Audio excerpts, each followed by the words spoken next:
Salam, perkenalkan nama saya Angelia Ayu Margareta dengan nomor NIM 1933023 dari program studi S1 Ilmu Keperawatan, Fakultas Ilmu Kesehatan, Universitas Katolik Musikaritas Palembang. Baiklah, di kesempatan kali ini saya akan menjelaskan tentang konsep farmakokinetik. Konsep farmakokinetik diambil berdasarkan dari dua kata, yaitu farmakon yang artinya obat, sedangkan kinetik artinya pergerakan. Jadi bisa saya simpulkan yaitu farmakokinetika ilmu yang mempelajari tentang pergerakan obat di dalam tubuh. Pergerakan obat di dalam tubuh ini mencakup tiga, yaitu absorpsi, distribusi, dan ekskresi. Baiklah, yang pertama saya akan menjelaskan tentang absorpsi. Di sini saya akan menjelaskan tentang absorpsi. Absorpsi yaitu diserap ke dalam darah. Meliputi dua transport, yaitu transport pasif dan transport aktif. Saya akan menjelaskan tentang transport pasif.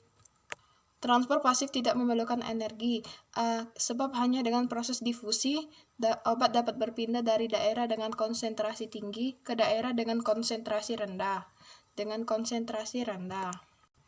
Yang kedua, transport aktif. Transport aktif membutuhkan energi untuk menggerakkan obat dari daerah dengan konsentrasi obat rendah ke daerah konsentrasi obat tinggi. Yang ketiga yaitu pinositosis. Pinositosis yaitu bentuk transfer aktif yang unik di mana sel menelan partikel.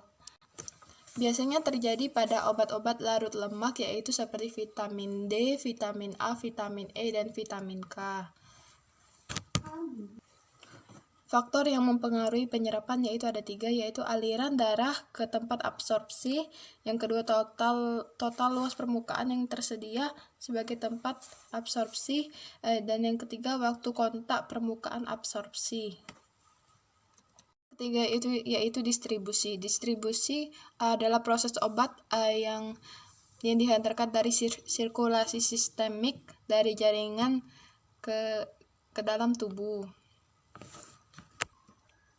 Karena molekul besar seperti kompleks protein sukar sekali melintasi membran sel. Namun jika pp melebihi 80%, pengurangan distribusi menjadi sangat nyata. Kadar dalam CCS jauh lebih rendah dan hampir sama dengan kadar obat bebas dalam plasma, misalnya sulfadisme toksin. Distribusi obat yang diabsorpsi tergantung beberapa faktor. Yang pertama, aliran darah setelah obat sampai ke aliran tubuh. Yang kedua, kapiler tergantung. Kapiler tergantung ini dapat diambil menjadi dua bagian struktur. Yang pertama struktur kapiler dan yang kedua struktur obat. Yang ketiga yaitu ikatan dengan protein. Keempat yaitu ada ekskresi. Ekskresi di sini sendiri atau pengeluaran obat atau metabolitnya tubuh terutama dilakukan oleh ginjal melalui air seni yang disebut ekskresi. Selain itu juga ada beberapa cara, yaitu yang pertama kulit, yang kedua paru-paru, yang ketiga yaitu empedu. Empedu terdiri dari filtrasi glomeruli, yaitu yang pasif, transport, dan transport aktif. Mekanisme perjalanan obat dalam tubuh manusia kedua yaitu mekanisme perjalanan obat dari dalam tubuh manusia. Yang pertama yaitu perjalanan rektal, yang kedua perjalanan obat, dan yang ketiga yaitu perjalanan obat melalui injeksi. Asas umum toksikologi yaitu yang pertama kondisi efek toksik, yang kedua mekanisme efek toksik, yang ketiga wujud efek toksik, yang keempat sifat efek toksik, yang kelima hubungan antara asas umum toksikologi. Ini saya akan menjelaskan sedikit tentang kondisi efek toksik. Kondisi efek toksik ini berbagai keadaan atau faktor yang termasuk yang dapat mempengaruhi keefektifan absorpsi, distribusi, eliminasi zat atau racun di dalam tubuh manusia.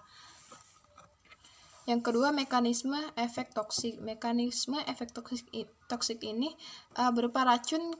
berupa zat racun ke dalam tubuh manusia suatu ketika dapat terdistribusi sampai ke cairan ekstrasel atau intrasel. Mekanisme antitoksik dibagi menjadi dua, yaitu mekanisme luka sel dan mekanisme luka intrasel. Mekanisme jenis ini sering kali dikenal sebagai mekanisme yang sifatnya langsung atau yang disebut primer.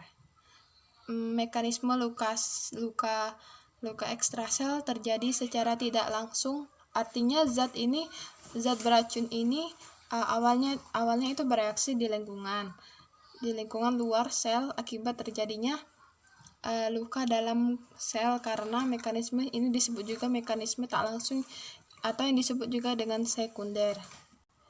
Yang ketiga yaitu ada wujud efek toksik. Wujud efek toksik ini sangat beracun. Pada dasarnya merupakan biokimia fungsional dan struktural. 3 wujud dasar efek toksik yaitu seringkali merupakan campuran, karena ketiganya itu merupakan proses yang saling berkaitan, perubahan fungsional dan biokimia. Baiklah, dan yang keempat yaitu sifat efek toksik. Sifat efek toksik ini terdapat 2 jenis, yaitu pada zat beracun, yaitu terbalikan atau tak terbalikan. Ciri khas wujud dari efek toksik yang terbalik meliputi kadar racun yang ada di dalam tempat aksi itu yang disebut dengan reseptor atau yang disebut dengan normal kembali. Yang kedua yaitu efek toksik yang ditimbulkan akan cepat kembali normal. Efek toksik yang ditimbulkan akan cepat kembali normal. Ketiga, ketoksikan racun bergantung pada takaran serta kecepatan absorpsinya. Yang tidak terbalik meliputi tiga bagian. Yang pertama, kerusakan yang sifatnya menetap. Yang kedua, pemajanan dengan racun akan menimbulkan kerusakan yang sifatnya sama sehingga memungkinkan terjadinya penumpukan efek toksik.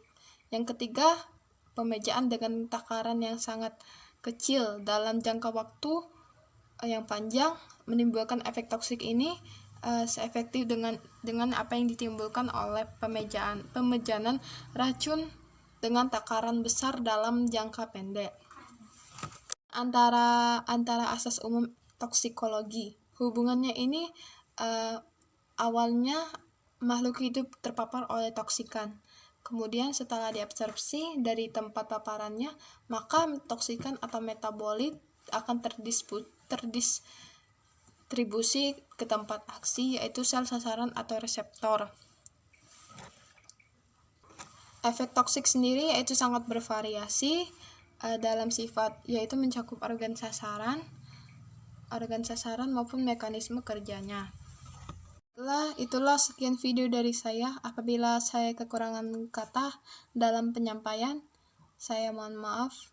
Yang belum berteman dengan saya, silakan like, comment, and subscribe.